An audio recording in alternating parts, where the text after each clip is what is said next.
The Bitcoin Group, the American original. For over the last 10 years, the sharpest Satoshis, the best Bitcoins, the hardest cryptocurrency talk. We'd like to welcome our panelists.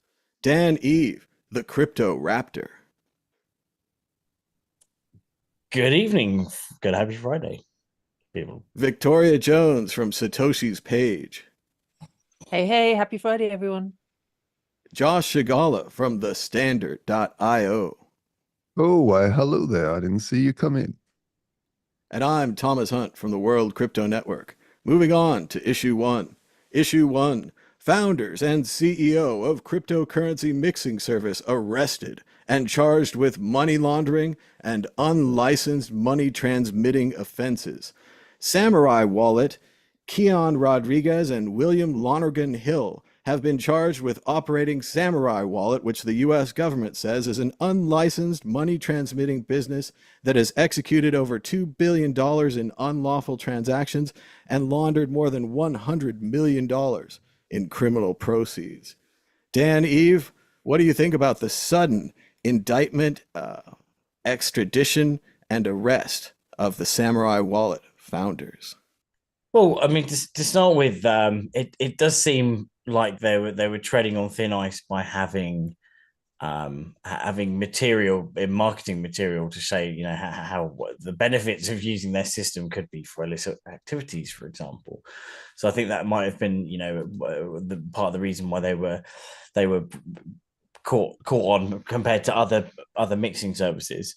But the fact that they've said it's didn't have a money transmitter license is interesting, right? Because isn't Bitcoin still not considered as money in the US? So how can you be considered having required a money transmitting license when you're not actually transmitting money, because Bitcoin's apparently not money, it's a commodity.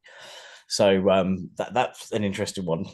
I'd like them to sort of find out what the reason is behind that, right? It can't be both. It can't be the quantum level, whichever one they want it to be. It's either one or the other. It's money or a commodity. But it's sad, right? It's another bad day for Bitcoin's privacy. People want privacy in their financial transactions. We've seen this CDBCs on the verge of coming in, where they can, you know, put a social score to your bank balance and reject you from getting a packet of crisps. You know, if you haven't, you know, said your daily prayers to Klaus Schwab. And co. So yeah, it's all looking quite crazy, isn't it? So we kind of would like our financial privacy, and it's a shame that again they're going after all these crypto founders. Where all these for money laundering? Where's you know the heads of HSBC? What, $800-900 million money laundered? Where did they go? Did they go to the jail? No one went to jail, did they? No one goes to jail for the traditional banking system. They just seem to go after all the crypto services. It's pretty sad, really. It does seem like a quantum problem, as you said, Dan. The IRS says that Bitcoin is property, so they can tax it under capital gains tax. The FBI says it's money, so they can arrest you for money transmission. So it does seem like it's both things, whichever benefits the government at that time. And I do think they made a huge mess with their marketing, advertising that they were going to profit off of illicit activity, even informing their investors and saying, hey, you investors, you too could profit off of the illicit activity that we're encouraging. And I think that part of that is not just the marketing, but the way they set up their system from the beginning, where from what I've read of the document from the DOJ, Samourai Wallet was taking a cut from these mixings. So while many people are saying, yes, they didn't send the money themselves, it was the users using the software that caused the problem. If they design the software so that they take a cut, especially a cut of these wonderful anonymous transactions that you can use to buy anything you want on the internet, they're taking a cut of drug dealing, money laundering, child trafficking, murder, execution, anything. You have no idea what you're taking a cut of, and it's incredibly dangerous along with the marketing materials. I do want to note, though, for those interested in World Crypto Network history, that we have interviewed Samourai Wallet. Not very many people have done this before. We did this in 2018 at HCPP with Max Hillebrand and myself. You can see the Samourai person in a mask with a hat on. You can't see their face, all that. And we interviewed them again in 2019 with Dan Eve right there on the couch with me again at HCPP in 2019. So it's very cool if you check out the World Crypto Network in the archives. And if you can spell Samurai the wrong way that I spelled it twice, maybe you can find it. We're going to look into the spelling of the word samurai after this episode. Victoria Jones, what do you think about Samurai Wallet? Suddenly busted, suddenly not so private anymore. Yeah, I mean, I can understand why it's an issue that will worry a lot of Bitcoiners. You know, obviously, personal privacy is a big issue for all of us. One of the things I often say when we're discussing the same issue at conferences is that the problem we've got at the moment is that the government want all the secrecy and they expect us to be transparent. And what we want Bitcoin to do is kind of flip the narrative. You know, because the base layer is transparent, that gives us the opportunity to, you know, have more transparency over what governments are doing. But, you know, individuals who are more vulnerable, especially when they operate as individuals, then it's important that they have privacy. You know, there are certain domestic situations where it's really important that you know, things are kept private. You know, if you've got a woman in a violent marriage, for example, you know, maybe the only way in which she can escape is by keeping her finances private and collecting some money on the side so that she can escape. You know, you've got refugees who've only been able to escape from their countries because they've got a means of keeping their income private and crossing borders. And so, you know, having private transactions is a really important facility for us to be providing. However, having said that, you know, there are legal laws and there are also moral laws. And if you're deliberately poking the bear to say, you know, it doesn't matter what you do, we can do this, we can break your legal laws, but if you're not breaking them in order to uphold a moral law, you're really kind of getting into some tricky territory. You know, there are natural laws that say it's not a good thing to encourage criminals or facilitate what they do or help them out. And so to actually deliberately advertise that that's who you want to help, I think was definitely an own goal. I mean, the thing is, you know, a lot of us Bitcoiners are in Bitcoin because we want to help make the world a better place. But if you're using that tool to try and encourage the darker sides of humanity, then I think someone needs to call you to account. And as much as, you know, we abhor the US legal system, you know, it may well be a case of the pot calling the kettle black, because there are a lot of people pointing out, you know, where they're participating in illegal activities. At the same time, you know, I was always taught growing up that two wrongs don't make a right. And so, you know, to be more criminal than the criminals does not seem like a good strategy.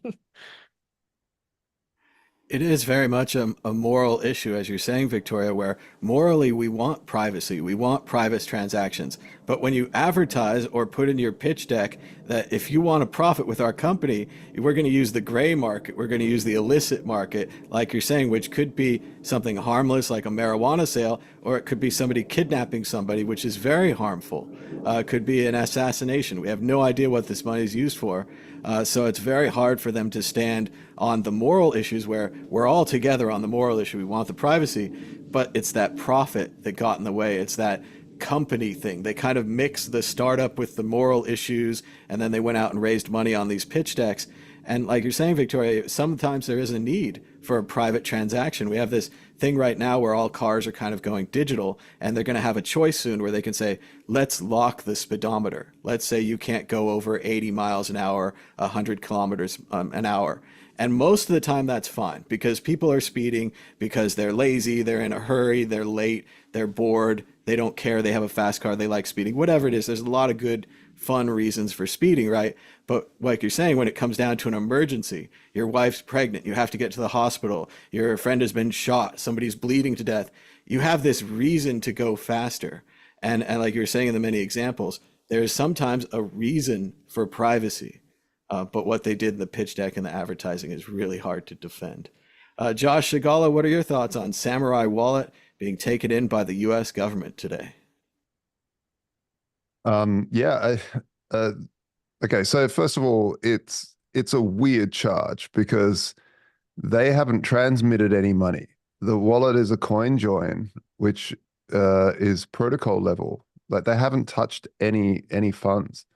Like any service, you can create it and make it split off some to you. I mean, you've got personnel, you got to pay, you got to do things like that. So you got to, yeah. I mean, obviously, if you make something, you want to get paid for it. So I don't see that as a problem. But privacy in money is really important. I mean, there's a reason why you don't go telling everyone how much money you've got. It's normal. It's not, it's a weird world we live in where we've suddenly woken up and said, you can name all of the bad things in the world. You can just name them and say, that's what you're allowing to happen. It's like, no, that happens uh, anyway. And money, sure, you want to stop all that stuff happening. You want to stop all that stuff happening, but that comes down to police work and about, stopping them. Stopping a good form of money is punishing the 99.9% of people that actually use it for good for the few tiny minority. Look, I doubt that there were many criminals using that service. I really doubt it, because if you're a criminal that's worth half your anything, you probably want to use Monero instead, because it's just far more secure than a coin join. There's other like, if you have a business, you don't want your customers to know how much your stock was or where you bought the stock from, because your customers will just bypass you as a business and go to the cheaper thing or your stockist. Or if they can't, because it's only a bulk buying place where you get the stuff from, like, I don't know, if you're selling mugs or whatever, then then they know how much you bought it for, and then they get pissed off because you might be charging too much or whatever it is. So the secrecy is also important for employees. Sure, you might have a system where it's egalitarian, everybody knows how much everyone's getting paid, but I can tell you it doesn't work, because maybe you brought someone on and paying them something, and then someone else comes along and they're demanding something more, and then you find out that they're actually worse than the other person, so you have to renegotiate, and you have to, like, there's so many reasons why you don't want every time you pay something that everyone can see exactly what you're doing. It's just stupid. But instead, we go around the world, go around all the time, and everyone does this and says, child exploitation, kidnapping, and it's like, well, yeah, it's terrible. Of course, ban it. But cash is even more transparent. More secretive. Sorry. So what, should we just ban all cash? It's not a good starting place. We need privacy in money. It's just part of having good currency is having that layer of privacy. And yeah, I just don't think that Samourai is anything evil. I think what's happening right now is there's a massive witch hunt. We've got CZ get pulled down. He never stole any funds. We've got Samourai now. We've got a whole bunch of stuff in the news. That's basically a takedown now that we've got custodial NFT ETFs, and Michael Saylor's all happy. The actual functionality of peer-to-peer electronic cash that is cash, meaning there should be a layer of privacy there, is going away. And I guess this is what everybody was scared of, that when these ETFs started coming out, that more and more institutions would just come in and you take down anything that might have a sniffing of illicit or untraceability, because obviously you can trace everything when it comes to the ETF. That the ETF is not a scaling solution, as much as the big boys want to say it is. It's not. And yeah, so I don't know. I'm pretty sad about it. I think it's a bad thing for Bitcoin. I don't think we should equate everything to all this evil that's in the world that does need to be dealt with, obviously. But we have to deal with it in a better way than just deleting the ability of every good person on earth to do anything good, like, you know, banning shoes because robbers run away with wearing shoes. You know, you just don't ban shoes. Yeah, but evildoers wear shoes. It's a stupid argument. It's a dumb argument. Sorry, Thomas.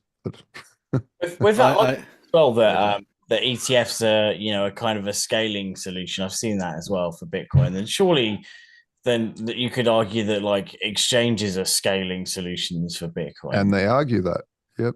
Yeah, I mean it's going down a rabbit hole there itself, right? It's like, Yeah. not your keys, not your coins, ultimately, right? That, you know, scaling needs to be decentralized, really. Yeah. Yeah. I do think you're right, though, Josh, that they've developed this new way for you to own Bitcoin. You can own Bitcoin in Coinbase, or you can own it in one of these ETFs. And any other way of owning Bitcoin is kind of sus, right? We're going back to the old pirate Silk Road days, right? Where you're like, oh, you're into Bitcoin? Oh, you mean not the ETFs, not the Coinbase, that dirty stuff that happens outside of the exchanges, you know, that we don't know what's happening. And I do think we're going into that. And again, I do think we're going to have this time where, sadly, most of the Bitcoiners turn against Bitcoin. They say Bitcoin has become too corporate and Bitcoin is just advertising talk now. And I'm into, you know, Z coin and Y coin and ZY coin and all these other new things that are hipper and slicker. But again, I don't think that Bitcoin changes.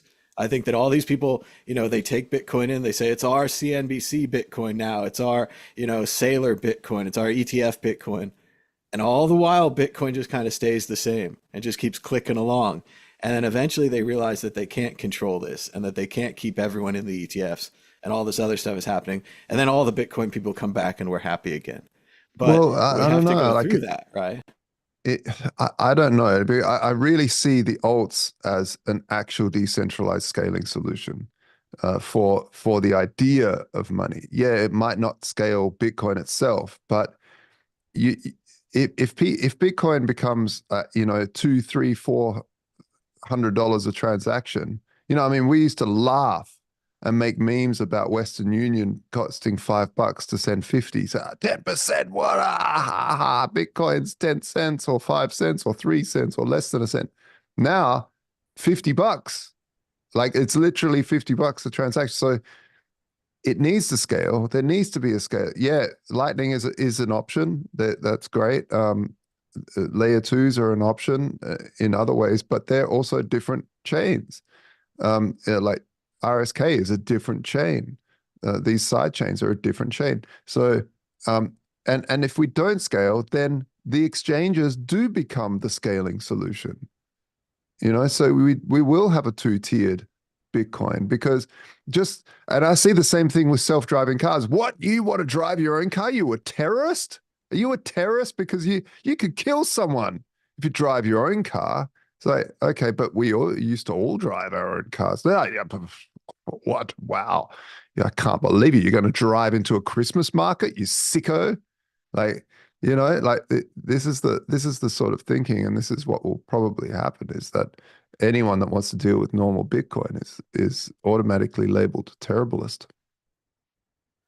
And going back to some of your other arguments, Josh, about the privacy, we have all these really clever sayings, and they're almost like little bumper stickers, and sometimes they're a shortcut to thinking. And one of them that people say is, sunshine is the best disinfectant. And it's this idea that privacy is always bad and public things are always good. But as we know in the United States from James D'Angelo's great work on this, in the 70s, Nixon overturned private voting for Congress. And everyone said, oh, this is great. The sunshine is coming in. It will disinfect. But what it's actually done is it's given the lobbyists an accurate count of who votes for and against their bill. So in the past, the lobbyists would pay you and they'd pay this guy, and they don't know how you're voting. They don't know if they're getting a good deal. But now they know. So it's actually increased the power of the lobbyists while it has this sunshine, which is supposed to save us, Interesting. this openness, but it's actually failed. And it's really easy. I mean, you just look at anything that Nixon did, kind of assume it might be bad. But then you have a lot of things to go through. But yeah, it's things like that where the bumper sticker says sunshine is the best disinfectant. But in reality, we grow a whole plate full of moldy lobbyists that conquer and take over everything. And we're underestimating, like, things aren't just a vacuum. There are other things that will come in and take over. Hmm. But I think we've gone pretty far on this issue. We're going to go to the exit question. Forced prediction, predict the future. Dan Eve, the Samourai wallet founders, innocent or guilty? Oh man, that's a tough one. It depends what of, right? I mean, I hope they're innocent. I hope that this is going to be a win for privacy and a win for Bitcoin in general. So yeah, but hopefully they'll be okay. But I've got a feeling that it's definitely prosecution season, right? It's open hunting season at the moment. So imagine what the financial world would be like if they did that in the existing world. You know, especially after all the sort of big crisis of 2007, 2008. Maybe things would be different now. Who knows? Cool. It does seem that still none of the people from the financial crisis have been taken to prison. There's been no arrests. I mean, I check the paper every day. No arrests. We're still waiting. Victoria Jones, what do you think? Innocent or guilty? Well, I mean, I have to say some of their tweets mentioned in that article were a bit of an own goal, weren't they? I mean, talk about going, hey guys, come and get me. They were just asking for trouble. And, in terms of being a money transmitter, I mean, you could argue that anyone who runs a Lightning node, on the basis of the fact that you collect Lightning fees, could be a money transmitter. So how far do you take it? Exactly. I mean, the US government's ability to prosecute this to the end goal is pretty limited. But of course, often in these scenarios, they'll aim for the low-hanging fruit in order to, make a point and hopefully scare people off temporarily. So I think it will be a good talking point. I think if they are prosecuted, it's their own silly fault for being quite so blatant about wanting to encourage, the nefarious activities they're doing, because regardless of whether they used it as a money or not, the fact that they were prepared to advertise that they wanted to encourage that kind of activity, in my book, is someone needs to call them to account for that. So, I think on that basis, they deserve to be prosecuted. But I think in the fullness of time, Bitcoin will be fine. Well, and it's very interesting how it's one thing to write a journal or an article or to espouse that you have a political view or you have a belief on privacy, but it's another thing to actually write the code that goes with that belief. When they chose to do that, they should have thought about where they were on the earth. And I haven't looked at the details, but I assume they're in an extradition country that has a deal with the US where if you break the law bad enough, you'll get busted by the US. And I think everyone knows this is a possibility, going back to the alleged Dread Pirate Roberts, Ross Ulbricht, who was in the United States despite the fact that his family owned a home in Costa Rica, which isn't great, but would have been better. As they said in the Zhao Tong song, maybe next time you won't be on our shores. But that lesson keeps not getting learned. And if you're in an extradition country, such as in the EU or anyone else who has massive trade agreements with the United States, it's likely that you'll be extradited if you break the law enough. The Pirate Party is a good example, I think. They haven't been extradited. The Pirate Bay, the founders of that, haven't been extradited. Same thing, though, but they're maybe just breaking copyright law, which, as Josh said, you can't expand copyright law necessarily to child kidnapping or murder or any of the other dangerous crimes, which you could say generically, if you have money, you can buy horrible things. But Josh Agala, you're the last vote. Innocent or guilty?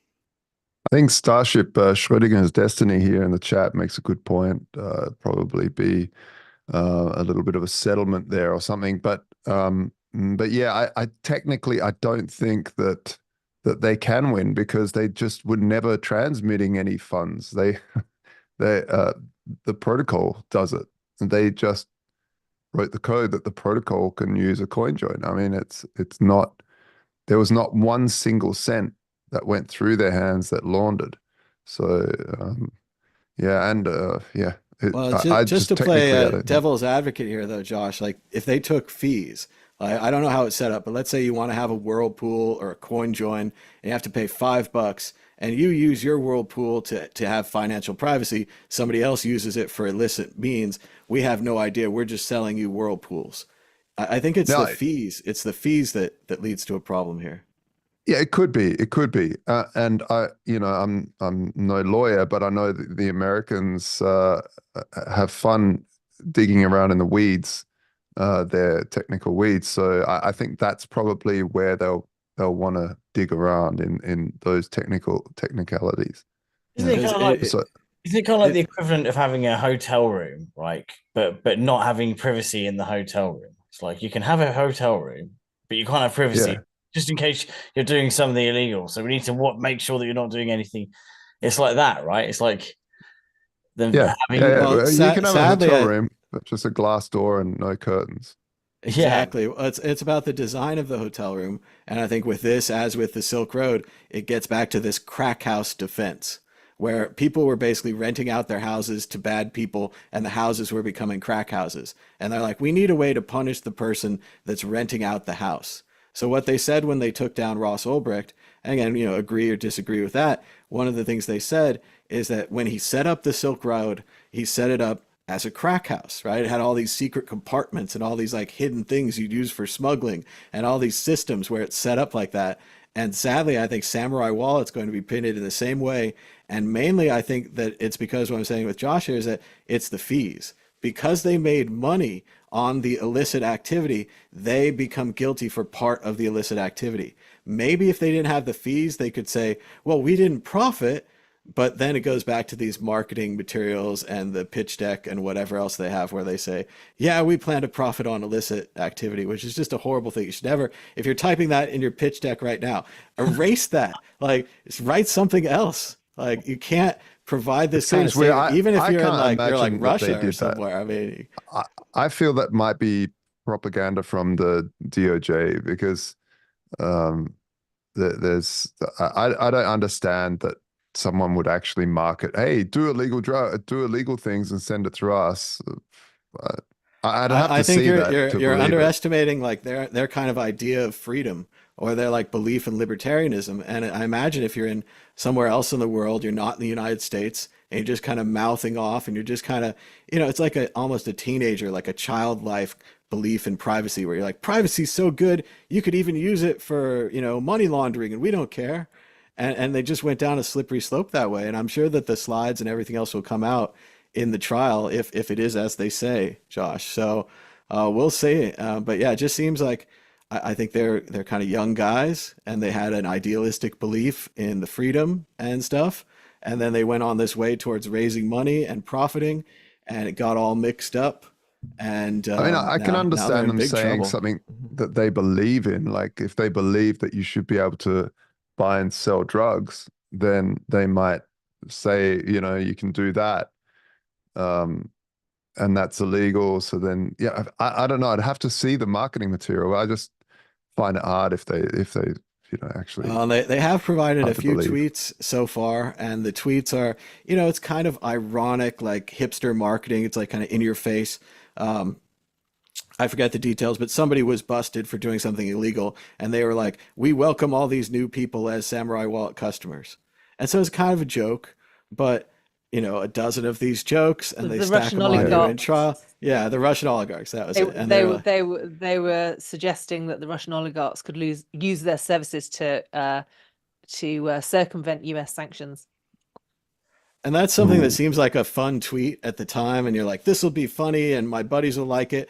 But in the clear light of day, with the potentially illegality of this project, it's just a bad tweet. It's just, and there's a series of these where I think, like you're saying, Josh, they felt very free.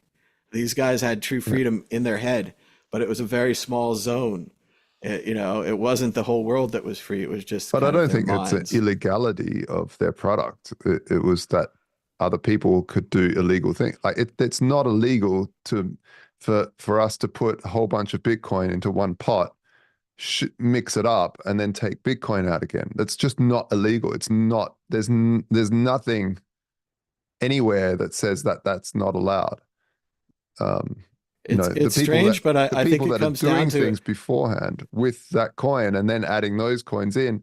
Even it's the thing that they're doing that's illegal. Like the people, if they're kidnapping or whatever, some of the bad things. But a lot of people just want privacy from their Bitcoin. They just want privacy, and that's also. I think it's all about how you set up the service. If you set it up as like random Satoshi generator and it's a big spinning wheel, like you're saying, Josh, and you're like, I put my money in, I get other money out. And that's it. And there's no marketing, and there's no like pitch deck, and there's no Twitter account saying kind of sensationalist stuff. And if you market it as like, we're goofy, we're random Satoshi spinner. You can spin and get random Satoshis.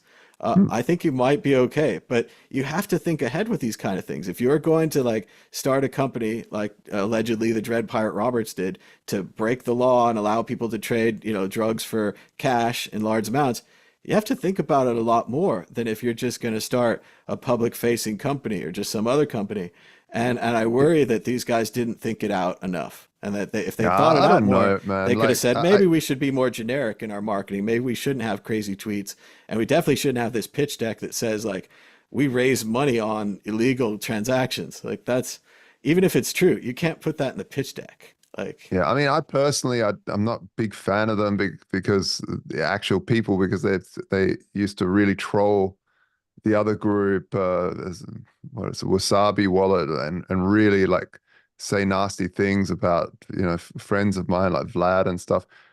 So I'm not a big fan of them, but I just fundamentally at core principles, I don't think there's anything wrong with people wanting privacy in their tokens. And I don't know, a cop will go around any car and find a defect if they want to. So even if you make some goofy site, if they want to make an example of anything, they'll just say, look, we found one example of some dodgy freak, and that's then and get all the anger and everything pointed at that. So it's not, the cops will find something on your car. They'll just go, that tail light there. Yeah, which is why you don't make an example or give them an excuse to chase you.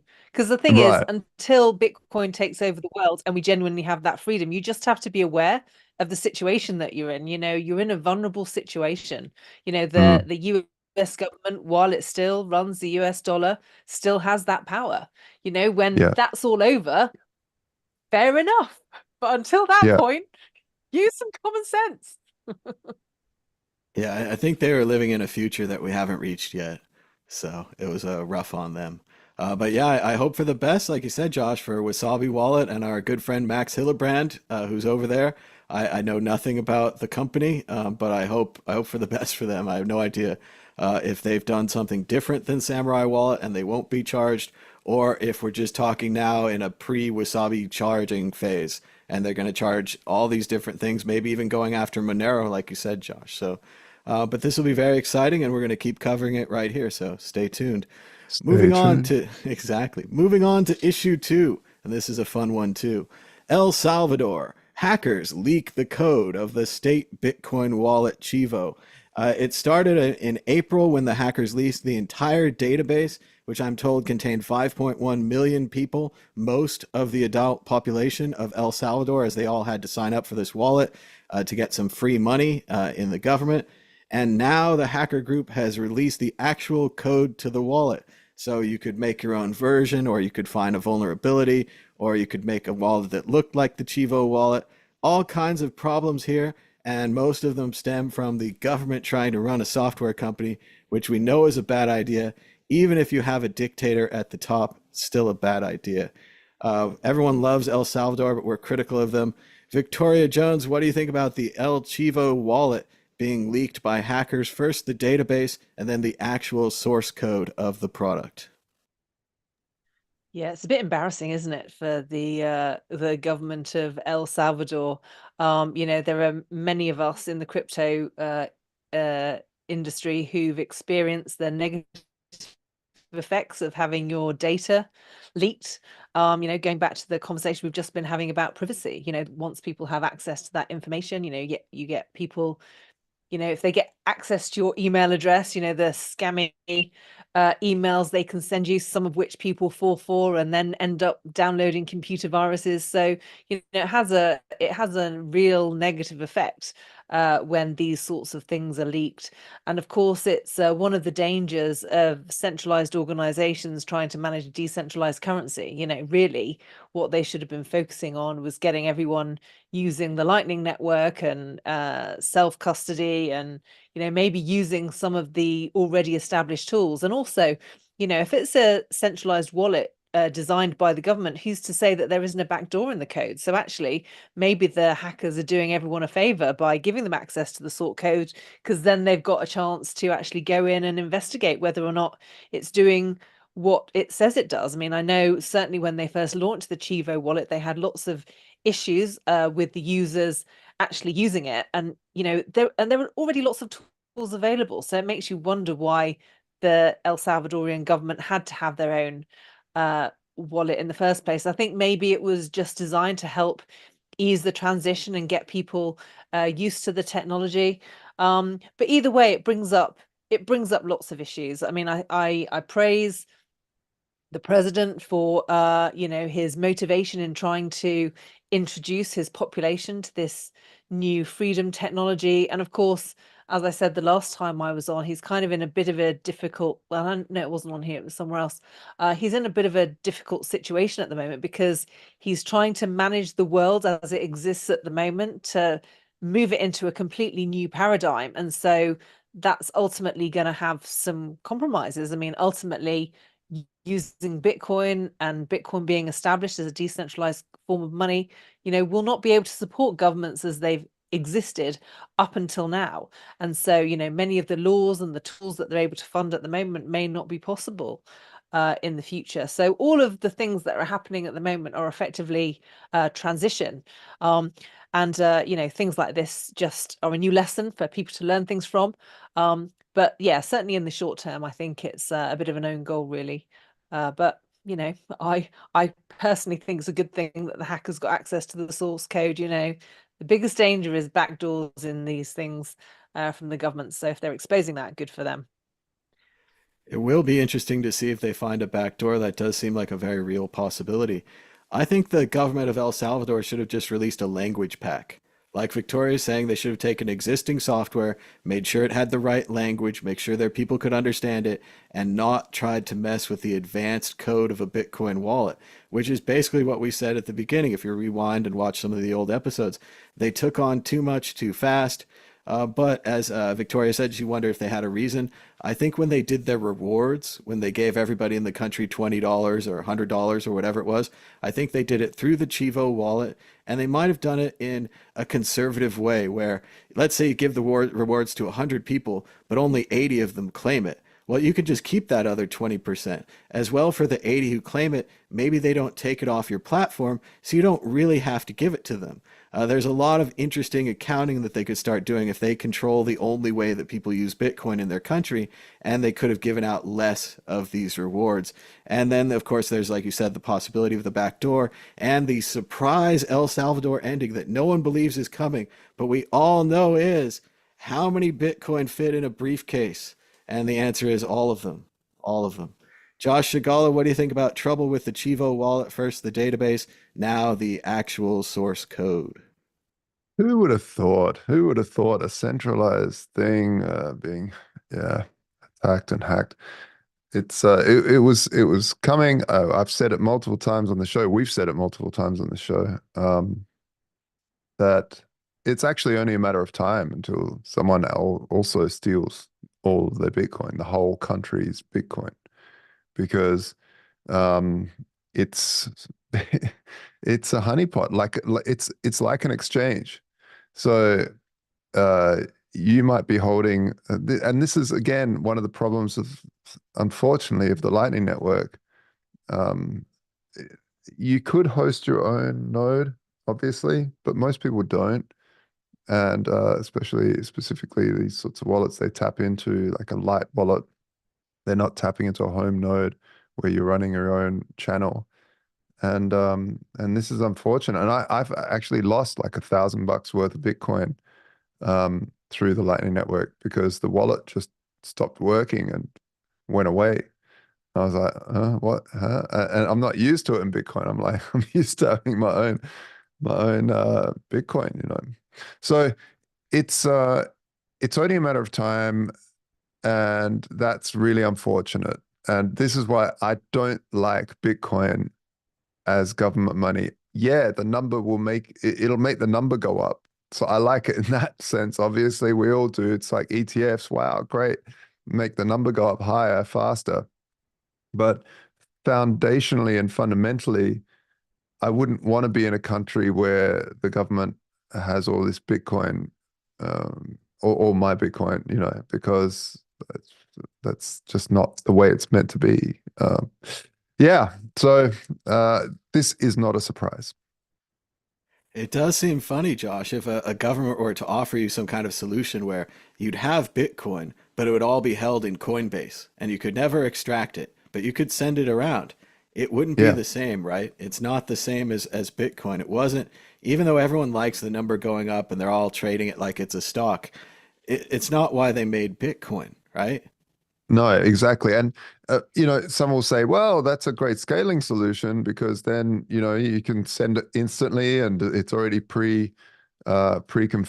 But it there's two things there. It stops the 21 million because you don't know how many there are. There's this where fractional reserve comes in. This is why, you know, banks could just take some gold and then say, well, we've got way more, so we'll issue way more credit. And you know, it's the perfect way of doing money, except it's not. It's crap. Well, and it reminds me, Josh, of the fight we had many, many years ago with ChangeTip. Everyone comes along and they say, oh, Bitcoin's great, but I could improve it by running it in my database and I'll keep track of it and I'll send it around. And you can trust my database, even if it gets hit, 2,000 times from 100 different servers. It'll be fine. And it Yeah. wasn't fine. They had problems on their internal database. This was never publicly released, but I've heard from people that, yeah, they had problems with the exact kind of things you think they'd have problems with: double spends, transactions coming in simultaneously, managing people's funds, the complexity, and so forth. And they basically just created a system inside a system managing Bitcoin. And in many ways, that's what Coinbase is. That's what these ETFs are. It's just different people, different software people managing the Bitcoin. And that's not really what this is supposed to be about. We've gone very far away from Satoshi and one computer, one miner, and all these kind of ideas. But this core idea of actually owning Bitcoin and sending it around and using it as a currency, we seem to be getting further and further away from that. Yeah. Let's go. Sorry, Let's I've go got a to. puppy here just eating everything around. Ugh. Oh, I'm just trying to like stop the puppy from eating everything. well, let's go to Dan Eve. Dan Eve, what do you think? They hacked Chivo Wallet. They got the database, and now they got the source code. Yeah, so obviously it's bad, right? But it's happened to the biggest of them. Ledgers. I think you can still right now you can go and search for the Ledger list of like their mailing list, and then also there's a separate list of who actually bought the Ledger. And so Sony have been hacked, Facebook have been hacked. So you kind of almost it's bad, but you kind of almost expect it. But I think they missed the trick there with the kind of kicking off Bitcoin as being an accepted currency in the country, when they could have used like an open source. They could have created an open source Lightning wallet and made a big kind of education kind of thing about it as well, rather than making it closed source. So if anything, it's good that it's now at least open source. Maybe that's going to be a bit forcing their hand at making it open source and improving it in general. And maybe that will get more people on board that didn't like the experience of the wallet first time round. But yeah, ultimately good move in the right direction of being open source. They could have like made every modem run a node, so that and taught people, like you said, taught people how to get your mobile to sync to your node, so your node has the channel. It's totally custodian. It opens a Lightning channel and boom, But instead, Sketchy wallets. Well, exactly. And I think Dan makes a good point about open source here. There's many reasons to have open source, especially if you're a government. It's like using a library to program. You have other people writing your code. It's being checked by other people. You can make small changes. You could have educational things about it. You could look at the code. But then there's one big reason why you wouldn't want that. And I think Victoria covered it again. There could be a backdoor in there. As long as the source is closed source, you could have a backdoor, or like Josh was saying, you could have a whoopsie. Maybe somebody made it so all the money sends to somebody's brother in Costa Rica, and it just whoopsie, we sent all the money because it was written wrong, it Stack Overflow or something, right? And that'll be another reason that they use when the money eventually disappears. They'll be like, we wrote it wrong. We put the wrong zero in the wrong place, and now all the money's gone. So, but again, we have to wait for that. They're not ready for that future yet. But let's keep moving here. Let's go on to issue 3. Issue 3, Bitcoin post-halving. The demand is estimated to be 5 times greater than the supply, according to Bitfinex. The new Bitcoin added to the market could drop to $30 million per day. This is what we've been talking about. When the amount of Bitcoin goes down from 6 to 3, there's much less Bitcoin on the market, and there's much more chance of a supply squeeze, which when they go and they buy up all the Bitcoin on the market and there's none left to buy, suddenly that one that's remaining becomes incredibly valuable, right? We also were watching during the halving party, we discussed why the blocks might come faster and why people might turn on kind of secret extra mining factories, whatever they've got, whatever new things they've got to try to get that special halving block. It turns out that it turned out really well for the mining company that found it. They sold the first Satoshi of Bitcoin's 4th halving block for 33.3 Bitcoin, worth over $2.1 million for a single rare Satoshi. So that market's definitely heating up, and that explains the fast blocks that we had. Josh Shigala, what do you think about post-halving and the possibility of a supply squeeze? It's not a possibility. It's designed by design. It's an absolute. So yeah, it's huge. And the funny thing is, so many people used to always say, "Hey, but how's there ever going to be enough Bitcoin? Yeah, there's only 21 million." But actually, you could run the entire world economy on one Bitcoin because you could just add more zeros. We can go past 8 decimal points. It's just we haven't, and it's not a big deal to add more decimal points. So that cake can be sliced thinner and thinner and thinner, and that's what will happen because the supply of whole Bitcoin is less, but the slices that it can be sliced into is infinite. And and I've even seen people that are just so daft, and these are like politicians and stuff, saying, "Yeah, but if you can slice them, if you can have infinite amounts of Satoshis in there, then that's inflation." It's like, how can you be so fundamentally dumb? If you take one cake and you make 1 billion of the cakes, everyone will be sick and tired of tasting your crappy cakes. They'll be like, "Nah, not another one of those cakes. I can't handle it." And so the price will drop because no one will want your cakes anymore because you've just made way too many of those cakes. Now let's turn it around and say you've got one cake and everyone's talking about this cake, and you can slice that cake down to the atomic level and people can still taste it. How valuable is that one cake? More valuable, you fools. So yeah, it's very different and it's amazing. And let's see what happens. It really does seem like it's designed to do that, Josh, and you feel kind of crazy from the very beginning. I remember when we went from 25 to 12 and a half Bitcoin for block reward, and you're looking at the chart and you're like, well, it keeps going down and the number of units is locked at 21 million. And I believe the programmers are pretty strong about not changing either of those two things. And you'd need a huge consensus. Then the miners would have to agree, and even the users to some point with the nodes would have to agree. And from the very beginning, it's just seemed like Bitcoin just goes up. And there's been all this ups and downs and price this and the triangles and all these charts. But I think, Josh, for you and I, looking at this from the beginning, you mean the supply is going down and the number of units is fixed. Well, that means that the underlying unit's going to be more valuable in the future if this system is successful. It's And a I think no-brainer. It's a it no-brainer. just seems that way. Yeah. Unfortunately, though, many of us earlier Bitcoiners, we had to sell because we've got things to do. We got rent to pay and electricity to pay and stuff. So it's not always a panacea, but yeah, it's definitely number go down, which makes number go up technology. And it does seem obvious from the beginning, but yeah, I agree, Josh. It wasn't that easy, and you couldn't just say it was worth 50K and pay your rent with it. Your rent still wanted the actual money in the time period.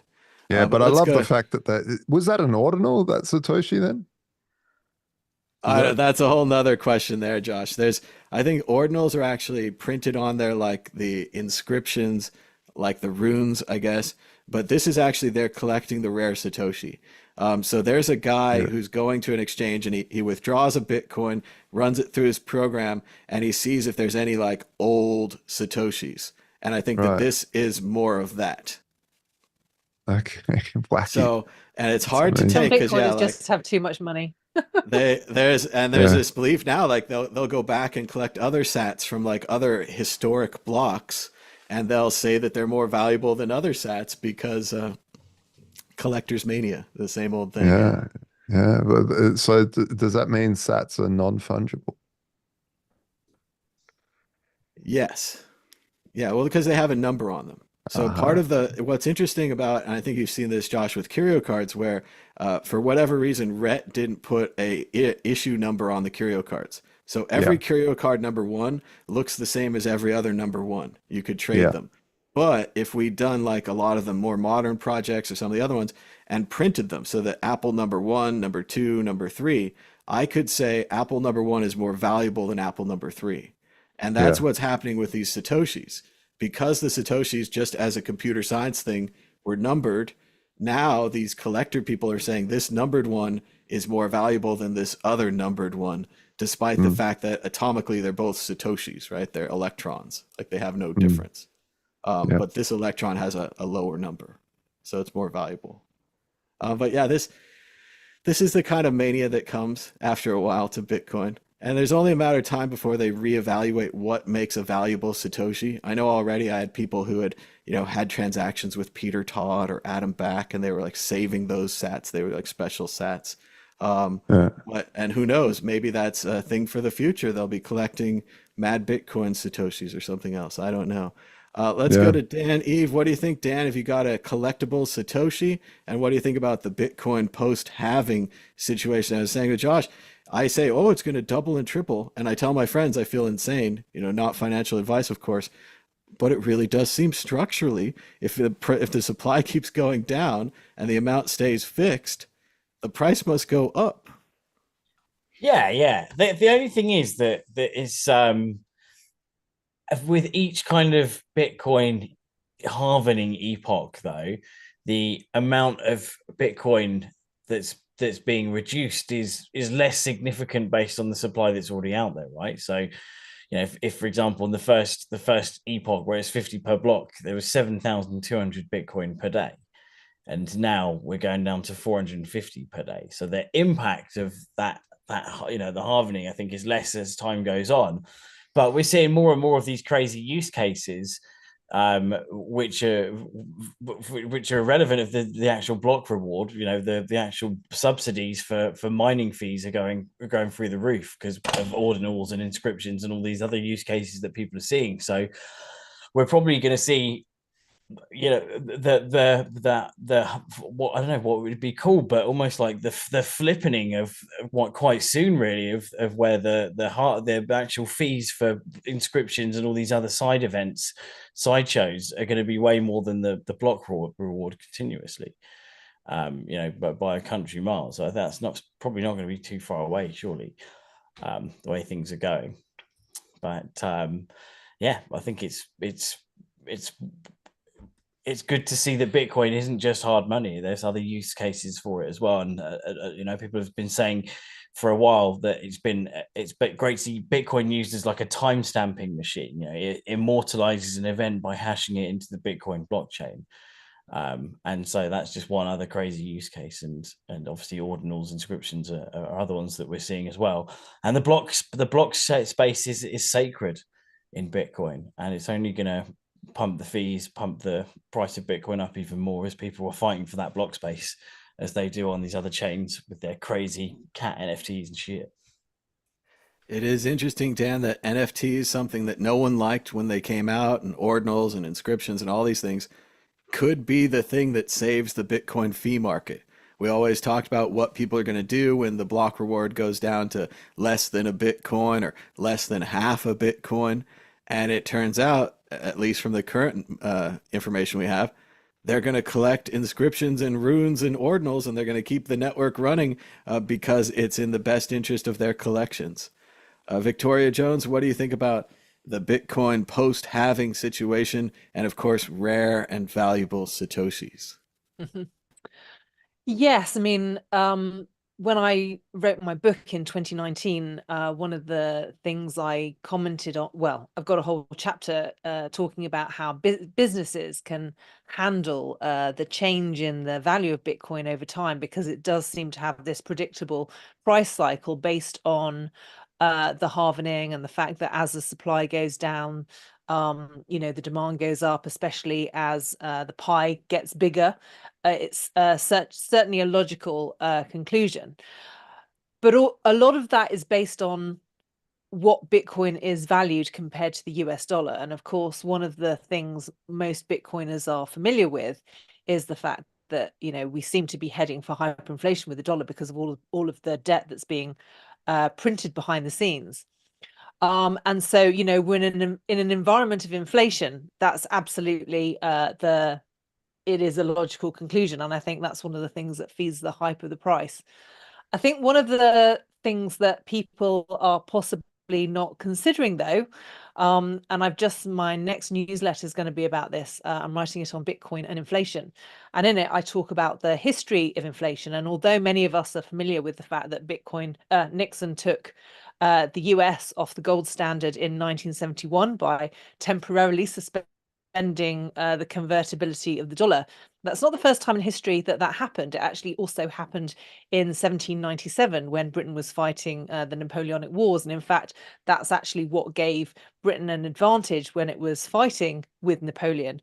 And the only way they were able to get back onto their gold standard was because they won an indemnity when the Napoleonic Wars were over. But if they'd lost the Napoleonic Wars, that would have literally been the end of the British Empire, because they had completely, they were really starting to make their currency vulnerable by the fact that they did that. So in order to get back onto the gold standard, one of the things they had to do was withdraw those extra currency units out of the system. And in doing that, they created a financial panic of 1815, because, of course, if you've inflated the assets with the extra currency units and people have taken out loans based on the increased value because of these extra currency units, when you take the extra currency units out of the situation, you automatically put a whole load of people into negative equity. Now, the financial analysts talk about the fact that, the US, people who are organizing the US financial economy will never do that in a million years because it would have too many negative effects. But how would we know? Just because that's what we've done for the last 40 years, how do we know they're not suddenly going to change their strategy? I mean, a lot of people are talking about, potential gold backing of the US dollar in order to solve some of the problems. And interestingly, Zimbabwe have just introduced a new gold backed dollar. And one of the consequences of that is that their stock market has dropped by 99% in the last week. And so, that is one of the sudden effects you can get from deflation, and, we have administrators now who are literally getting to the stage where they have no other options. And who's to say that they couldn't pull a dramatic rabbit out of the hat like that, which could have an effect. And at the moment, until Bitcoin becomes a currency, it's still an asset. And so it could have an equally negative effect on the Bitcoin price. Now, I'm talking about an extreme example here, but I think also we also live in extreme times where anything could happen. I mean, who predicted that Zimbabwe was going to come out with the gold-backed dollar and it would have a 99% impact on their stock market? I mean, okay, that's Zimbabwe, but no one thought the US dollar was ever going to go into hyperinflation. So we just live in a time where you can't predict anything. I don't think we're going to be safe with Bitcoin. Now with the ETFs as well, which is going to is bringing all sorts of resources into the system, which can also have an effect. I don't think we're going to have those predictable cycles with Bitcoin now until something happens that breaks the financial system that makes Bitcoin the reserve currency. I think we've got a long way to go before that happens. It is a terrible idea for Zimbabwe to introduce a currency that's better than their currency. It reminds me of when GM introduced the electric car, the EV1, but they also had the Hummer, the Humvee on their line. And they said, well, this electric car makes our Humvee look like a gross polluter. We need to get rid of this electric car. And that must have been horrible when it went down 99%. It reminds me of the great classic movie that everyone should see, Idiocracy. And when they switched from using Gatorade to using water for everything, the market went down. And as the guy said, the computer did that auto layoff thingy. We're all fired. So you got to watch out in the future for what can happen if you change to a superior product. But let's keep moving here. Check out worldcryptonetwork.com, where we've got all kinds of great shorts with all kinds of great AI generated titles. Is Bitcoin the future of finance? El Salvador's Bitcoin security physical measures versus technical. And did Coinbase's acquisition of Zappo lead to its downfall? All kinds of fun videos and more at worldcryptonetwork.com. Moving on to issue 4. Former Binance CEO Changpeng Zhao apologizes ahead of sentencing amid 161 letters of support. Mr. Zhao says that he's very sorry for running Binance in a way that allowed people to use it illegally. He says that he made poor decisions. But as those who are sentencing him say, he made these poor decisions so that his website and company would be incredibly profitable and incredibly popular, allowing anyone to trade anything they wanted. Dan, Eve, what do you think about CZ from Binance being attempted sentencing of 3 years in jail? I think it's pretty hardcore. Like three years. It's not the same scale as Sam Bankman-Fried, it seems, and they did seem like they've been trying to kind of be on the right side of regulation for a long while. So, and they tried to be responsible. They had the Seifu Fund, and yeah, I don't know. I think that they may be coming down a bit hardcore. But again, I just think the crazy thing is that crypto seems to be the only industry where the CEOs and founders are being prosecuted, and I don't understand why that doesn't happen in any other industry. It's like, in fact, there's no other industry that actually you hear about this happening at this rate. So it's quite crazy, especially when they are trying to be on the right side of the regulators and trying to cozy up to them. So yeah, so I think it's a bit of a shame, to be honest. I think, but maybe I'm completely wrong. And like Sam Bankman-Fried, he pulled the wool over everyone's eyes, and he's an asshole of crypto. But he seems to be one of the nicer guys in crypto. I don't know, nicer people in crypto. So 3 years, I think, is a bit hardcore. But then they immediately replaced him with a dude from the WEF, right? That's straight in there. Like the same day they announced that came out of left field, didn't it? Oh, I'm stepping down. I'm being done by the FBI. I'm admitting to crimes. I'm very sorry. And some dude who's replacing me is on the WEF website. Thanks very much. Goodbye. All seems a bit kind of, backhandery, allegedly. Well, not all the time, but sometimes I try to look at things through Brian Armstrong's eyes. And he spent all this time building Coinbase, and it's a legitimate exchange, and he works with the government. He goes to all the meetings. He even rats everybody out to the IRS. Not his greatest moment. But On the other side, you have essentially these pirates at Binance that when they were forced to pay taxes in one country, they moved to another country. When there was maybe an idea that that country would tax them as well, they moved to another country. So they're doing all these clear pirate actions. They're letting everyone use the site if they have a VPN. They're not doing any kind of tracking or controls. And because they're making tons of money off these choices, we talked before about the difference between a moral choice and a profit choice. Well, once again, here, the moral choices that many of us agree with, having the freedom to invest your money, to buy whatever you want, to sell it, to move it around the world, that comes right up, and the guy makes profit off it too. So it seems like it was kind of an everything for Binance. And like you said, Dan, the best part is now the site's still running. It's an incredibly huge, popular company with hundreds of thousands, millions of users, and they cheated to get there. Poor Brian Armstrong and other people who followed the rules, followed the laws, didn't have this option of adding every altcoin under the sun. I think Binance had no fee trading for a while. There's been a lot of incredible options that they've had because, like Zuckerberg said, they were able to move fast and break things. Let's go to Victoria Jones, more on Binance and the attempt at a 3-year sentence. What do you think? I think he was following the philosophy that it's better to apologize and ask for permission. So, and certainly from reading the article, it would seem that he's had some excellent legal advice. If you've had any kind of exposure to how the legal system works, he's doing exactly what you would do in that situation, and the prosecutors are doing exactly what they would do in that situation. And the whole point of a legal case is you fight through the arguments and they decide who wins at the end of the day.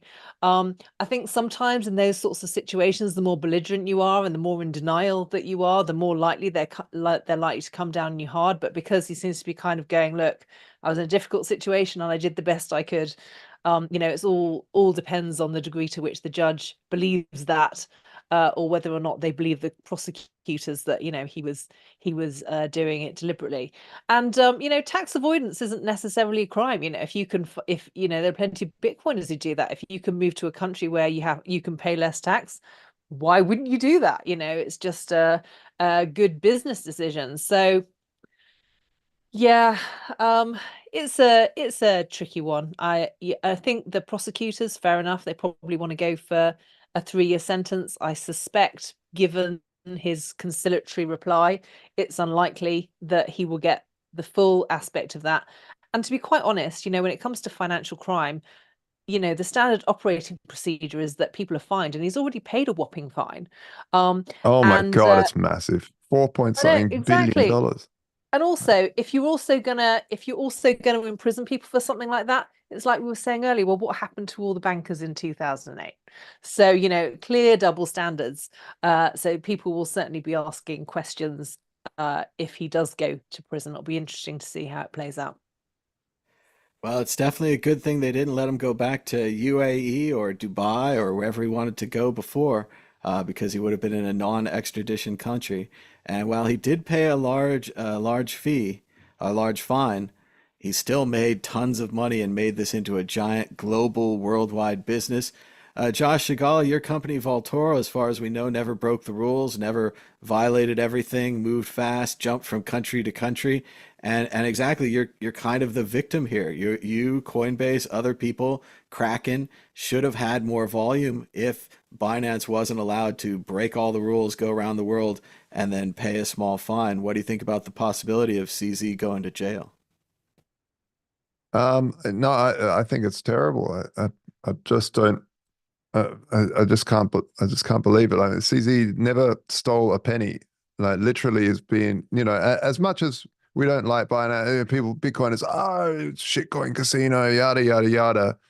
He has been a good player in terms of keeping a very tight ship and not losing anyone's crypto.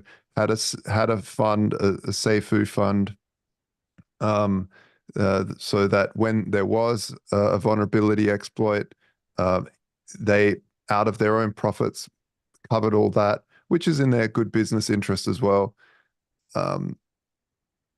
Yet, this is all part of the witch hunt right now.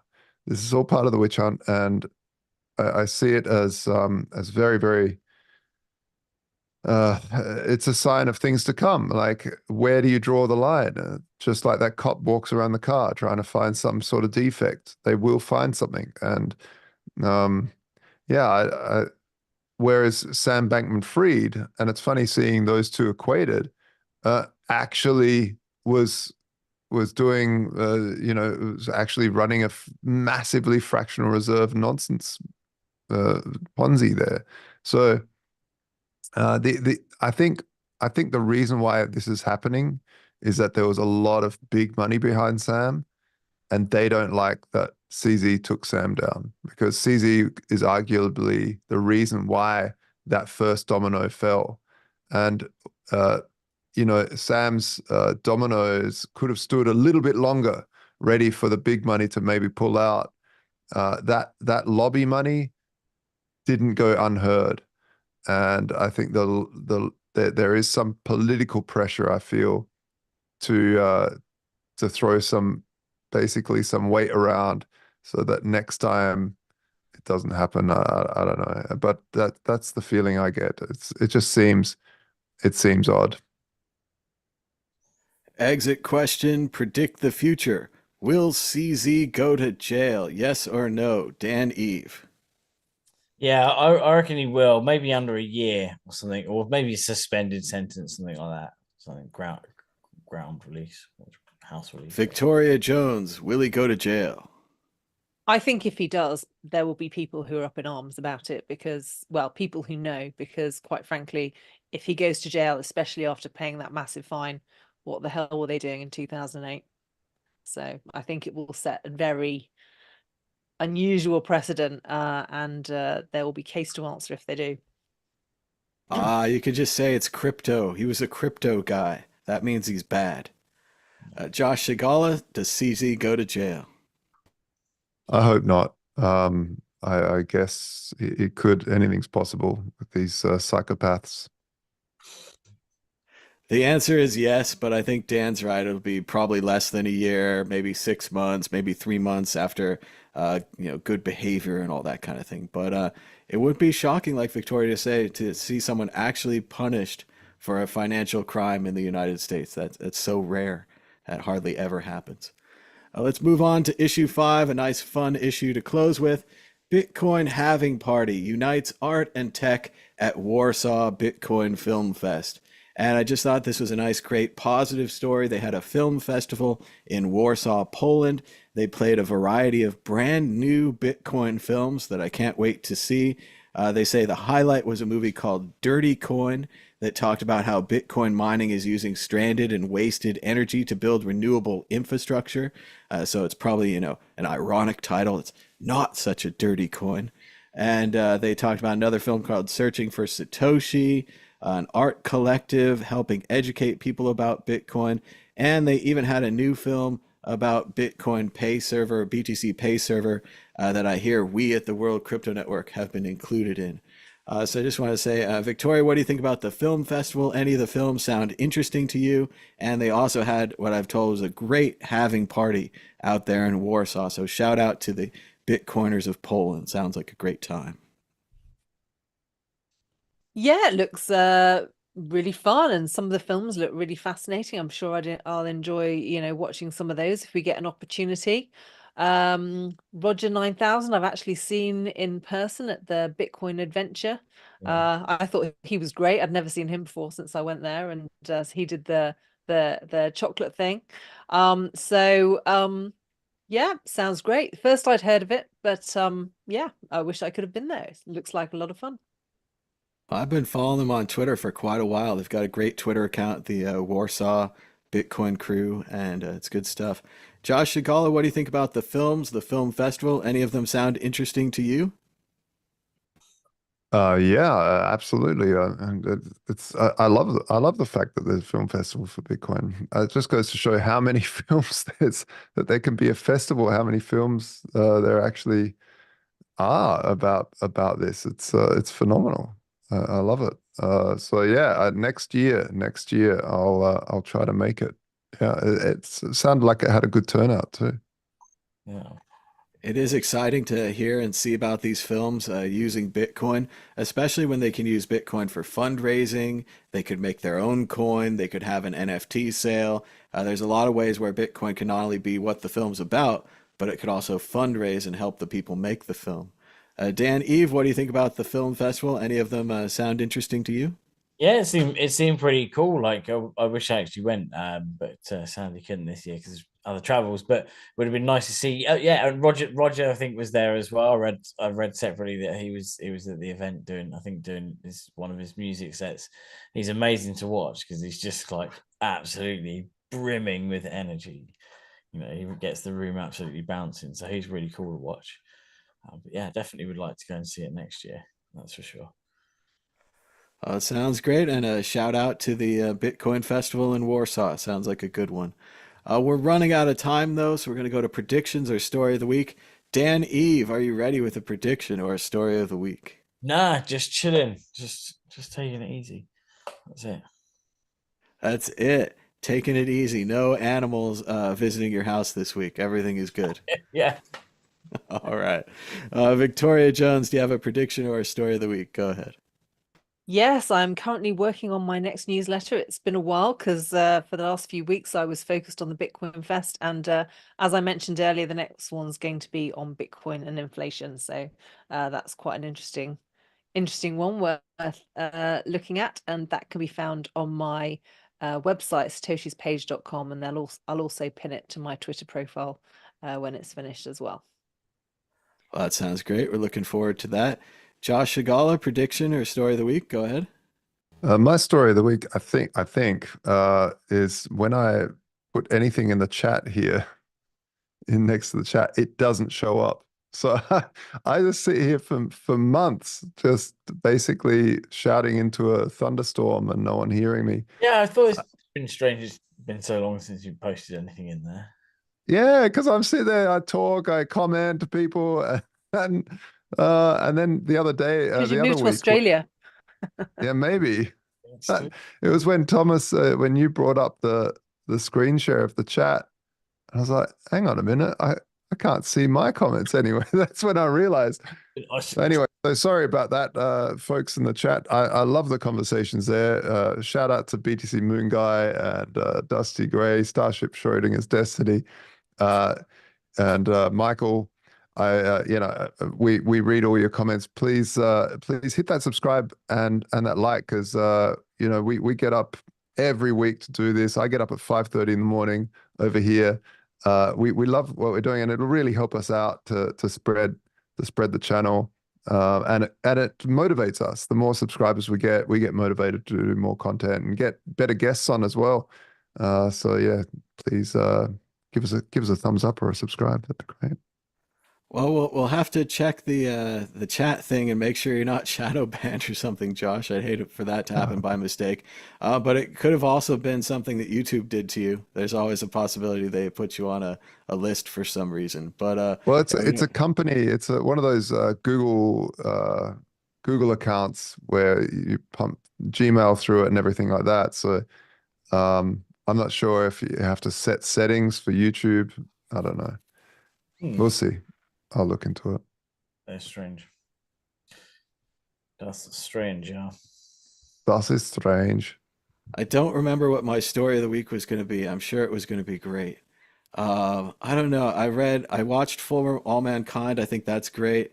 I read the second book by the guy who wrote The Martian, Andy Weir, called Artemis. It wasn't that great. I can see how people were disappointed after The Martian. But then his third book, Project Hail Mary, is really good. So I would check that out. I'm not sure what else I have to report. I guess maybe check out that show Tulsa King with Sylvester Stallone playing an old mobster. That's pretty fun. A little violent though. But also wanted to remind everyone we had a great halving party last week. Shout out to everyone who joined us. You can check that out on the channel, and we're going to have that out as a podcast soon. We had a lot of different guests from all over, and we played some clips from the last halving party we had and the halving party we had before that. So it was our third halving party. But other than that, it went pretty good. The halving turned out like we said, a big nothing burger. Everyone got excited for nothing. We now have to wait to see, like we've all said, if the supply shock happens and when it happens. because we're not going to know until after it's happened. So we're all waiting for that now. And that's about it. Not that much going on. So thanks for joining us. And until next time, bye Bye. bye. Bye.